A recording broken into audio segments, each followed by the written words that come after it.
A pact to mend fences was announced by Iran and Saudi Arabia last Friday. After years of hostility and a formal severance of connections in 2016, the reconciliation has been hailed as a significant development for the area. However, the long-standing rival countries are still engaged in a proxy war in Yemen and continue to support rival groups all across the Middle East, so it is still extremely unclear how it will ultimately affect the area. The agreement represents a diplomatic victory for China as it strives to portray an alternative vision to the US-led international order amid perceptions of American withdrawal from the Middle East. Before we move into more details, make sure to subscribe to our channel and press the bell icon. Let's dive in. Nada. The agreement to repair relations was helpful for the Iranian leadership, which in early 2023 had to deal with a sizable number of difficulties. Iran's human rights record, contentious nuclear program, and backing for Russia's conflict in Ukraine led to an increase in its isolation. Tehran may thus celebrate the disclosure as a success in international relations. The agreement seemed to indicate Iran's desire to reduce tensions with Saudi Arabia throughout the Middle East. Particularly in Yemen and Syria, the two have participated in wars on opposing sides. Iran has provided the Houthis with weapons and support in Yemen, and the Saudi military started an air campaign in 2015 to stop the rebel group's total capture. After that, the Houthis started attacking Saudi airports and oil facilities. Over 150,000 individuals have died in the conflict, including almost 15,000 civilians. Despite expiring in October 2022, a 6-month ceasefire has mainly continued. The Iranian representation to the UN indicated that a more lasting resolution would result from the thawing relations with Saudi Arabia.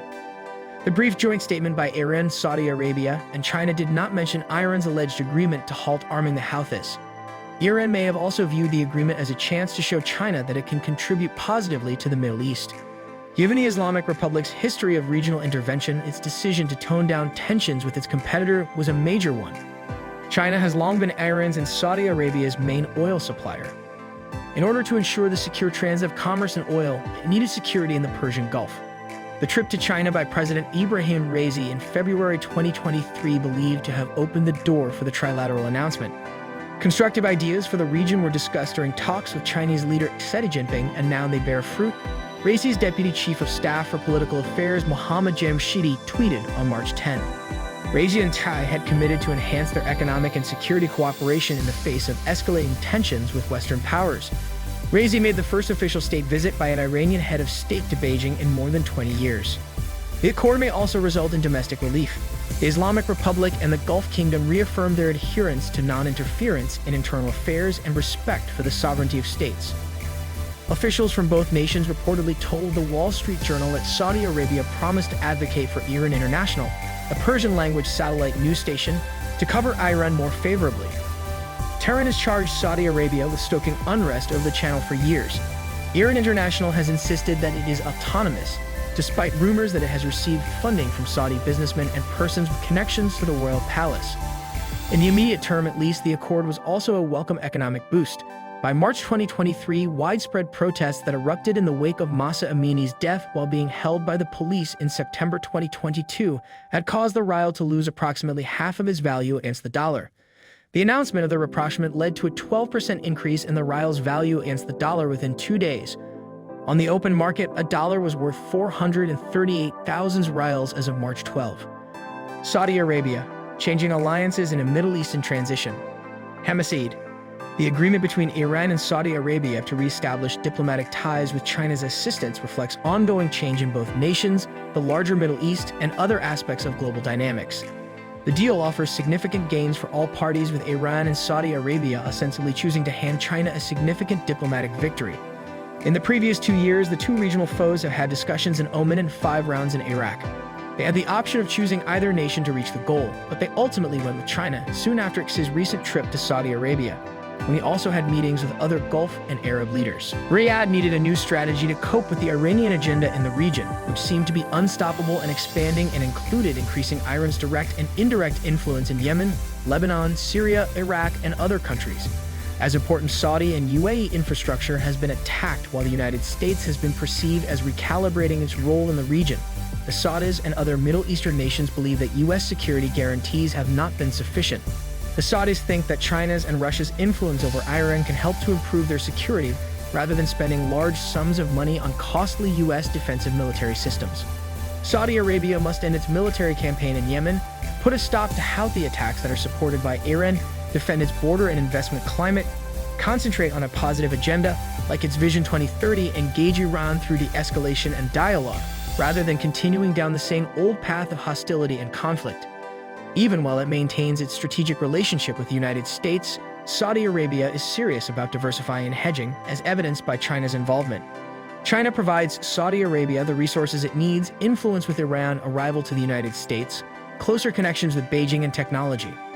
There have been rumors of a Saudi-Houthi agreement being close to signing in recent months, but unlike in the past, it seems that the Saudis have been delaying, presumably anticipating the outcome of the direct negotiations with Iran. While expressing support for the accord, the United States questioned Iran's commitment to it. Officials and civilians from the region's countries generally embrace rapprochement between the two nations as a step toward creating regional security. Iran continues to be the subject of the most skepticism, but also Saudi Arabia. Many people wonder if this represents genuine change or if both sides are merely buying time. Will this accord impede Iran's plans for regional advancement?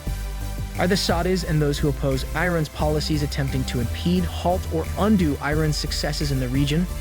The last two appear out of reach in the short to medium term.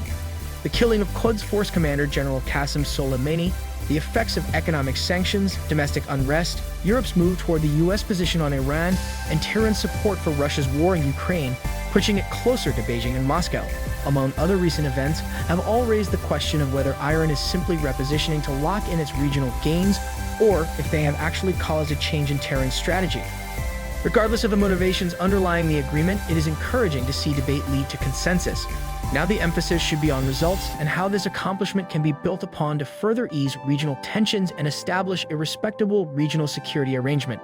Strategic concerns and symbolic victories in China. Gallagher. China's role in mediating the reconciliation between these two old adversaries in the Middle East has significant geopolitical and symbolic implications. Beijing must continue to allow oil to freely flow from the area for strategic reasons. But for China, the deal's implications for Beijing's place in the world's affairs could be just as important, if not more so. China has been on a diplomatic offensive to create a rival to the United States' dominance in world affairs ever since Chinese leader Xi Jinping unveiled his Global Security Initiative, GSI, at the Boao Forum in April of last year, and especially since Xi's inauguration for a third term in office this fall. China, which imports more than 40% of its crude oil from the Gulf, needs stability amid the turmoil in the global energy markets caused by Russia's invasion of the Ukraine. The two major powers in the region, Iran and Saudi Arabia, have backed opposite sides in the conflicts in Yemen, Lebanon, Iraq, and Syria. Lowering their hostility toward one another could help ease tensions in the entire region. Xi promised to buy more oil and gas from the Gulf during a highly reported trip to Saudi Arabia in December. He also urged states in the area to conduct energy deals in the Chinese yuan. Some analysts have hypothesized that the Iran-Saudi agreement may pave the way for a wider adoption of the petro-yuan, where oil transactions would be settled in yuan rather than the US dollar, which has long been the norm in energy transactions. In light of US sanctions against Russia, China recently reached such an agreement with Iraq, and other nations have thought about taking similar steps. This finishes our today's video. Share your feedback with us in the comments and subscribe us for more.